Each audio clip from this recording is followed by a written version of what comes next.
सोचिए कि अचानक से आपकी आंखें अंधी हो जाती है और आपको दिखना बंद हो जाता है। कोई ऐसा उपाय नहीं है जो करने से आप देख सकते हैं, कोई उपाय नहीं है। आप बिल्कुल अंधे हो चुके हैं और हमेशा के लिए अंधे हो चुके हैं। अभी तुरंत अगर आपको पता चले, अगर अभी तुरंत आप अंधे हो जाएं, तो फिर कौन कौन से विचार आपके मन में उठेंगे। अगर किसी के पास कुछ नहीं होता है तो ठीक है, उतना दुख नहीं होता। अगर कोई बचपन से ही अंधा है, पैदा होते ही अंधा है, तब उसे उतना दुख नहीं होगा। अगर कोई बचपन से ही गरीब है तो उसे उतना दुख नहीं होगा। लेकिन अमीर आदमी अचानक से दिवालिया हो जाए तो उसका दिमाग जो है वो पागल हो जाएगा। अगर देखने वाला आदमी अचानक से अंधा हो जाए तो सोचिए उस पर क्या बीतेगी।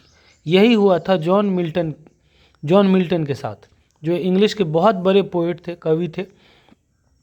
इनकी तुलना हम सूरदास से कर सकते हैं। हमारे हिंदी के जो कवि हैं सूरदास, उनकी तो बचपन से ही आंखें नहीं थी शायद, और इनकी जो है वो 43 वर्ष की उम्र में जब ये हुए तब इनकी आंखें अंधी हो गई, दिखना बंद हो गया। तो 1608 में इनका जन्म हुआ था और 43 उसमें ऐड कर दीजिए तो हो गया 1651 में इनकी आंखें अंधी हो गई। तो ये सारी जो किताबें हैं, ये सारी जो पोएम हैं, ये दोनों तीनों ये जो किताबें हैं, ये आंखें अंधी होने से पहले की है। और जब ये अंधे हो गए 1650 के बाद, तब ये पैराडाइज लॉस्ट, मतलब स्वर्ग खो गया। ये जो नेचर है, ये जो धरती है, ये जो ज़मीन है, ये क्या है? स्वर्ग ही तो है। ये खो गया, ऐसा इन्होंने इनकी कविताएं लिखी। लेकिन फिर बाद में जब इनकी बाहरी प्रकाश, बाहरी जब उजाला जब खो गया इनका, तब इन्होंने अपने अंदर के प्रकाश को जगाया, अपने इनसाइट को। जब इनकी आईसाइट चली गई तब इन्होंने इनसाइट को, अंदर के प्रकाश को प्रज्वलित किया और इन्हें दिव्य ज्ञान की प्राप्ति हुई। तो चलिए पढ़ते हैं जॉन मिल्टन के बारे में। तो यही है ऑन हिज ब्लाइंडनेस। जब ये अंधे हो गए तब इनके मन में कौन कौन से ख्याल आ रहे थे, उनके बारे में ये कविता है। तो ये कविता पढ़ते हैं, उनके अंधे होने की बाद की कविता है, तुरंत बाद की कविता है। ये क्या सोचते हैं उसके बारे में है।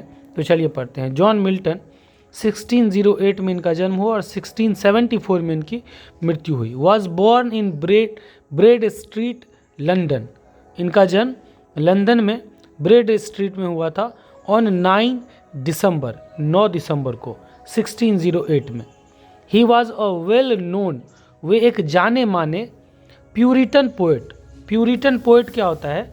17वीं से 19वीं शताब्दी के बीच में अंग्रेज़ों का जो धार्मिक समूह था उसके ये सदस्य थे, तो इसलिए इनको प्यूरिटन पोएट कहा जाता है। तो ये एक जाने माने प्यूरिटन पोएट थे 17वीं शताब्दी में।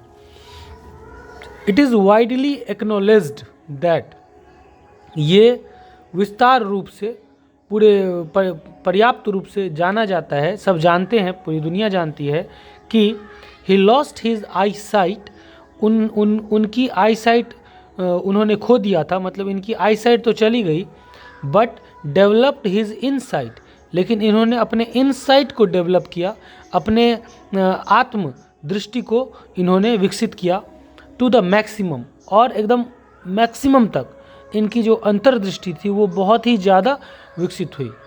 ही कंपोज्ड एल एलेग्रो एंड इल पेंसेरोसो 1632 में, कॉमस 1634 में एंड लिसिडास 1637 में। हिज ग्रेट एपिक पोएम्स, उनकी जो महान काव्यात्मक कविताएं थी, पैराडाइज लॉस्ट 1667 में अंधे होने के बाद, एंड पैराडाइज रीगेंड, फिर से स्वर्ग मिल गया जब इन्होंने अपने अंदर के इंसाइट को जगाया, अपने आत्म दृष्टि को जगाया, तब इनको पैराडाइज फिर से रीगेन हो गया, फिर से मिल गया। ये किताब है। अलॉन्ग विद द प्ले, इन्होंने नाटक भी लिखा, Samson Agonistes, where his highly thoughtful, और ये जो किताबें थी वो इनकी बहुत ज़्यादा विचारणीय एंड एवरलास्टिंग, जो कभी ख़त्म नहीं हो सकती ऐसी क्रिएशन थी। ये जो किताबें थी इनकी एवरलास्टिंग, शाश्वत, जब तक धरती रहेगा इन किताबों का महत्व रहेगा। He was known for his grand style, वो अपने भव्य कला के, भव्य शैली, भव्य ग्रैंड स्टाइल, भव्य कला या भव्य शैली की वजह से जाने जाते हैं। उनकी लेखनी का जो तरीका है वो। ऑन हिज ब्लाइंडनेस, ये जो कविता है on his blindness is a Petrarchan sonnet. ये एक पेट्रार्चन सोनेट है। पेट्रार्चन एक कवि का नाम है। वो जो सोनेट लिखते थे, 14 लाइन की कविता होती है सोनेट, वो कवि लिखते थे। तो उन्हीं के तर्ज पर जो कविता लिखी जाती है, सोनेट लिखा जाता है, उसको पेट्रार्चन सोनेट कहा जाता है। तो ये जो ऑन हिज ब्लाइंडनेस है वो एक पेट्रार्चन सोनेट है। द ओपनिंग 8 लाइन्स, जो शुरू का जो ओपनिंग का जो 8 लाइन्स होता है, कॉल्ड ऑक्टेव, उसको ऑक्टेव कहा जाता है। Where as the concluding 6 lines, जबकि अंत का जो 6 लाइन होता है, आर कॉल्ड सेस्टेट, उसको सेस्टेट कहा जाता है। दिस सोनेट, ये जो सोनेट है, डील्स विद, ये बताता है, डील करता है, व्यवहार बताता है किसके साथ, विद हिज मेंटल कंडीशन, उनकी मानसिक स्थिति को बताता है ये कविता। When he was deprived of his eyesight, जब वो अपनी आई साइट से, अपने आँख की रोशनी से वंचित हो गए, जब उनकी आँख की रोशनी चली गई, तब इनकी मानसिक स्थिति, इनका मेंटल कंडीशन कैसा था, उसके बारे में ये सोनेट बताता है। तो चलिए पढ़ते हैं ये कविता। अब ये सोचते हैं सबसे पहले, व्हेन आई कंसिडर, जब मैं विचार करता हूँ, जब मैं सोचता हूँ, how my light is spent, कि कैसे मेरी रोशनी चली गई, मेरी रोशनी ख़त्म हो गई, खर्च हो गई, कैसे। एर half my days in this dark and world wide, ये अंधेरी और विशाल दुनिया में, अंधेरी और विशाल दुनिया में, मेरे आधे जीवन में ही, आधे जीवन से पहले ही, मेरा तो अभी आधा उम्र भी नहीं गुजरा है। 43 वर्ष क्या होता है, आधा उम्र होता है, आधे से भी कम होता है। तो एर मतलब पहले, हाफ माई डेज, मेरे आधे दिनों से पहले ही इस अंधेरी और इस विशाल दुनिया में कैसे मेरी लाइट चली गई, कैसे मेरे आँख की रोशनी चली गई। अब क्या होगा मेरा। And that one talent which is death to hide, और वो एक टैलेंट जो मुझे मिला है, which is death to hide, जिसे छिपाना मृत्यु के समान है, जिसे हाइड करना, जिस टैलेंट को छिपाना पाप के समान है। टैलेंट की कहानी मैं आपको सुनाता हूँ। ये टैलेंट की चर्चा क्यों करते हैं यहाँ पर। एक बाइबल में एक स्टोरी है टैलेंट की कहानी, उसको पैरेबल ऑफ द टैलेंट्स कहा जाता है, टैलेंट की नीति कथा। जैसे हमारे इधर दंत कथा होती है, वैसे ही बाइबल में एक कथा है कि एक बार एक राजा या फिर कोई गुरु अपने 3 शिष्यों को बुलाता है और अपनी संपत्ति उन 3 शिष्यों को देता है। पहले अपने शिष्य को देता है 5 टैलेंट। टैलेंट का मतलब कोई मुद्रा या कोई संपत्ति, 5 करोड़ या 5 लाख या 5 कोई संपत्ति होगी, कोई भी कुछ भी हो सकता है। तो वो 5 टैलेंट देता है एक शिष्य को, दूसरे शिष्य को 2 टैलेंट देता है और तीसरे शिष्य को 1 टैलेंट देता है। वो चला जाता है। जाने के बाद पहला शिष्य जो होता है वो मेहनत करता है, खूब मेहनत करता है, व्यापार करता है, अपना दिमाग लगाता है और उस 5 टैलेंट से और 5 टैलेंट कमा लेता है। दूसरा शिष्य जो है वो अपने 2 टैलेंट से मेहनत करके, दिमाग लगा के, व्यापार करके 2 और टैलेंट कमा लेता है। लेकिन जो तीसरा शिष्य है वो आलस्य के कारण या डर के कारण अपने उस 1 टैलेंट को मिट्टी में दबा लेता है, अपने पास छुपा लेता है। वो अपने उस टैलेंट का यूज़ नहीं करता, उपयोग नहीं करता। कुछ सालों के बाद, कुछ वर्षों के बाद जब वो गुरु आते हैं और तीनों से पूछते हैं तो तीनों अपनी अपनी कहानी बताते हैं। तो वो जो गुरु होते हैं वो बाकी के दोनों शिष्य से बहुत खुश होते हैं और उसको वो टैलेंट भी देते हैं और ज़्यादा जिम्मेदारी देते हैं और ज़्यादा काम देते हैं करने के लिए, उससे खुश होकर के। लेकिन जो तीसरा शिष्य जो उस टैलेंट को छिपा लेता है, उसका उपयोग नहीं करता, वो उस पर गुस्सा भी करते हैं और उससे वो टैलेंट छीन लेते हैं। ठीक है। तो अब इनके मन में भी आ रहा है कि मुझे जो एक टैलेंट मिला है ये कविता लिखने की या किताब लिखने की, कहानी लिखने की, नाटक लिखने की, ये जो एक टैलेंट मुझे मिला है, अगर मैं उसे छिपा लूँ तो वो मृत्यु के समान है, वो पाप के समान है। कहीं ऐसा ना हो कि मेरे गुरु ने, मेरे ईश्वर ने जो मुझे टैलेंट दिया है उसे मैं छिपा लूँ तो वो मुझे डांटे नहीं, वो मुझ पर गुस्सा न करे। तो ये टैलेंट को छिपाना तो मृत्यु के समान है, पाप के समान है। लेकिन मेरे अंधे होने के बाद ये टैलेंट जो है लॉस्ड विद मी यूजलेस, वो मेरे पास बेकार पड़ा हुआ है। दाउ हालांकि माई सोल मोर बेंट, लेकिन मेरी जो आत्मा है वो बहुत ज़्यादा झुक गई है, बहुत ज़्यादा और ज़्यादा समर्पित हो गई है, पहले से ज़्यादा समर्पित हो चुकी है। To serve therewith my maker, मेरे मेकर, मुझे बनाने वाले की सेवा करने के प्रति मेरी जो सोल है, मेरी जो आत्मा है, पहले से ज़्यादा मेरे ईश्वर की सेवा के लिए मेरी आत्मा, मेरे मेकर की सेवा के लिए, सर्व करने के लिए मेरी आत्मा पहले से ज़्यादा विनम्र हो चुकी है, पहले से ज़्यादा झुक चुकी है। And present my true account, और मेरे सच्चे श्रद्धा के साथ और मेरे सच्चे हृदय के साथ, मेरे पूरी तन्मयता के साथ मैं उसको उपहार देने के लिए अब मैं और ज़्यादा झुक चुका हूँ। मेरा हृदय और ज़्यादा उनकी सेवा के लिए और उनको उपहार देने के लिए उपस्थित है। लेस्ट ही रिटर्निंग चाइल्ड, ऐसा न हो कि वो मुझे डांटे कि मैं उनकी सेवा न कर रहा हूँ, मैं उस टैलेंट को छिपा लूँ, तो ऐसा न हो कि वो मुझे डांटे। अगर मैं हाइड कर लूँगा तो वो मुझे चाइड करेंगे, मतलब डांटेंगे अगर मैं उस टैलेंट को हाइड करूँगा। तो लेस्ट ही रिटर्निंग चाइल्ड, वो मुझे डांटेंगे। डॉथ, डॉथ मतलब does, does God exact day labour light denied, क्या भगवान, क्या ईश्वर उस व्यक्ति से लेबर करवाना चाहते हैं, उस व्यक्ति से मेहनत करवाना चाहते हैं जिसकी आँखें, जिसके पास रोशनी ही नहीं है, जिसकी आँखें ही नहीं है? क्या ईश्वर उस व्यक्ति से भी काम करवाना चाह रहे होंगे कि वो व्यक्ति भी कुछ करे, जिसकी आँखें उन्होंने ले ली, जिसकी आँखें, जिसकी रोशनी ही चली गई, जो अपाहिज हो चुका है? क्या ईश्वर उससे भी वर्क करवाना चाहते हैं, लेबर, उससे भी मेहनत करवाना चाहते हैं? क्या ऐसा नहीं होगा कि मैं अगर कोई काम ना करूं, मैं छोड़ दूं ये लिखना, मैं अपने उस टैलेंट को छिपा लूं, तो क्या ईश्वर मुझे डांटेंगे? क्या वास्तव में जिसकी रोशनी चली गई, क्या उस व्यक्ति को भी लिखने के लिए ईश्वर कहेंगे? उस व्यक्ति से भी काम करवाना चाहेंगे ईश्वर? आई फॉन्डली आस्क, मैं सप्रेम पूछता हूँ, मैं पूरे स्नेह के साथ पूछता हूँ।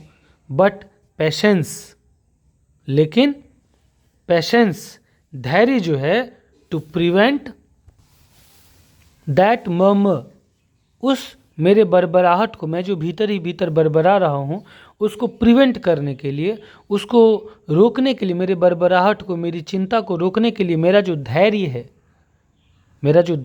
मेरी जो सहन शक्ति है, वो मुझे जल्द ही रिप्लाई देती है, जल्द ही मेरा धैर्य मुझे जवाब देता है। क्या जवाब देता है? कि गॉड डज नॉट नीड, ईश्वर को ज़रूरत नहीं है, आइदर मैन्स वर्क, न तो उसे इंसान के काम की ज़रूरत है, इंसान के कार्य की ज़रूरत है, और हिज ओन गिफ्ट्स, और ना ही उसे उसके उपहार की ज़रूरत है। ईश्वर को इंसान के कार्य या इंसान के उपहार की ज़रूरत नहीं है। God does not need. Who best bear his mild yoke, जो अपने हल्के बोझ को ढोते हैं, जिस इंसान को जो बोझ मिला है, जो इंसान को जो काम मिला है, वो बस अपने काम को, अगर अपने कर्तव्य का पालन करते हैं, अपने बोझ को ढोते हैं, अच्छी तरीके से ढोते हैं, दे सर्व हिम बेस्ट, वे लोग भगवान की सबसे अच्छी सेवा करते हैं। मेरा जो काम मिला है, जो मुझे बोझ मिला है, मेरी अगर आंखें चली गई हैं तो ये मेरे ऊपर बोझ है, तो मैं अगर इस बोझ को ही ढो लूँ, जब तक ईश्वर मुझे बुला ना ले, जब तक मृत्यु न हो जाए, अपने अंत समय तक, ये जो मुझे हल्का जो बोझ मिला है, उस बोझ को ही अगर मैं धैर्यपूर्वक, पेशेंस के साथ अगर मैं ढो लूँ, तो जो लोग अपने उस बोझ को, किसी का पैर नहीं है, किसी का हाथ नहीं है, किसी की आंखें नहीं है, अलग अलग बोझ के साथ लोग इस धरती पर जी रहे हैं, तो जो लोग अपने बोझ को ढो लेते हैं, वे लोग सर्व हिम बेस्ट, उस ईश्वर की सबसे अच्छी सेवा करते हैं। हिज स्टेट इज किंगली, उसका जो साम्राज्य है, उस ईश्वर का जो साम्राज्य है, स्टेट है, साम्राज्य जो है वो बहुत ही राजशाही है, बहुत विशाल है, बहुत बड़े राजा के समान है। Thousands at his bidding speed, उसके आदेश के होते ही, उसके आदेश की स्पीड में उन्होंने आदेश दिया और उसके हजारों जो दूत हैं, जो भगवान के दूत हैं, थाउजेंड्स, हजारों दूत उनके बस आज्ञा का पालन करने के लिए तैयार होते हैं। And post over land and ocean without rest, और धरती और महासागर के आर पार बिना रुके, बिना रेस्ट किए वो लोग इस पार से उस पार चले जाते हैं ईश्वर की आज्ञा का पालन करने के लिए। तो वे लोग तो ईश्वर की सेवा कर ही रहे हैं, लेकिन दे ऑल्सो सर्व, लेकिन वे लोग भी ईश्वर की सेवा करते हैं। Who only stand and wait, जो केवल खड़े रहते हैं और वक्त का इंतजार करते हैं, जो अपने अंदर धैर्य रखते हैं, जो धैर्य के साथ जीवन जीते हैं, अपने बोझ को ढोते हैं, वो लोग भी ईश्वर की सेवा करते हैं। सोचिए, इनके पास धैर्य ही तो था, इन्होंने स्टैंड रुका और इन्होंने वेट ही तो किया। 1950 ईस्वी में इनकी आंखें चली गई और इन्होंने धैर्य ही तो किया। देखिए, और धैर्य करने के बाद, वेट करने के बाद ही तो इन्होंने paradise lost and paradise regained जैसी जो एपिक पोएम्स है, जो महाकाव्य कविता है, जिन्होंने इनका नाम अमर कर दिया। जॉन मिल्टन को one of the best English author, English poet के रूप में इनको ख्याति मिली, इनको नाम मिला। तो वो पेशेंस ही तो था, वो धैर्य ही तो था। उन्होंने अपने बोझ को सहा, उन्होंने वेट किया, वो रुके और उन्होंने वेट किया, तभी तो इतनी बड़ी किताब लिखी।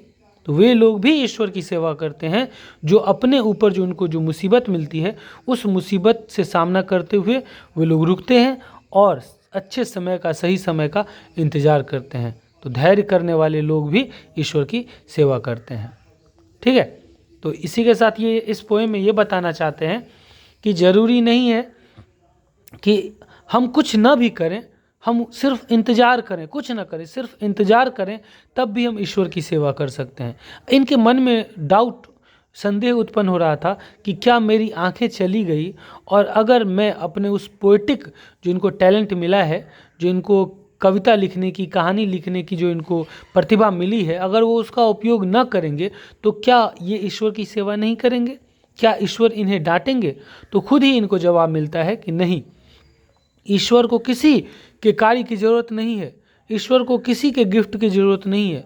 वो सबकी सेवा करते हैं, वो सबका ध्यान रखते हैं। बस जो व्यक्ति अपने बोझ को बस ढोए, अपने ऊपर दिए गए बोझ को धैर्य के साथ वेट करे, प्रतीक्षा करे, उसको ढोता रहे, ईश्वर उससे कभी नाराज नहीं होंगे। स्वाभाविक बात है, जब आप वेट करेंगे, जब आप अपना धैर्य खोएंगे नहीं, अपने धैर्य के साथ आगे बढ़ते रहेंगे, तो आपके जीवन में अच्छा दिन जरूर आता है, क्योंकि एक दिन तो कुत्ते का भी आता है, और हम लोग तो कुत्ते से अच्छे हैं, तो हमारा भी जरूर आएगा। तो धैर्य नहीं खोना है। अगर आपको इंग्लिश नहीं आती तो धैर्य नहीं खोना है, प्रतीक्षा करना है, धीरे धीरे अपने आपके ऊपर में जो वेट मिला है उसको ढोते रहना है, थोड़ा मेहनत करते रहना है, धीरे धीरे आप सीख जाएंगे। हमारे चैनल को सब्सक्राइब कर लेंगे तभी सीखेंगे। कमेंट कीजिएगा कि वीडियो कैसा लगा। बहुत सारा वीडियो, ये बिहार बोर्ड क्लास 9th का ये चैप्टर है, और क्लास 8 से 6th से 12th तक इंग्लिश और हिंदी का वीडियो बना हुआ है। प्लेलिस्ट में जाइए, प्लेलिस्ट में जाकर के आपको क्लास वाइज मिलेगा। इंग्लिश का तो बन चुका है, हिंदी का भी बनाएंगे, 11th-12th का हिंदी भी बन चुका है। तो चैनल को सब्सक्राइब करके बेल आइकॉन दबा दीजिए, ताकि आपको बेस्ट एक्सप्लेनेशन आपको मेरे चैनल पर मिलता रहे। कोई सुझाव देना हो तो कमेंट करके सुझाव दें, और वीडियो को लाइक कर दें, क्योंकि उससे हौसला बढ़ता है। Thank you so much, bye bye, take care.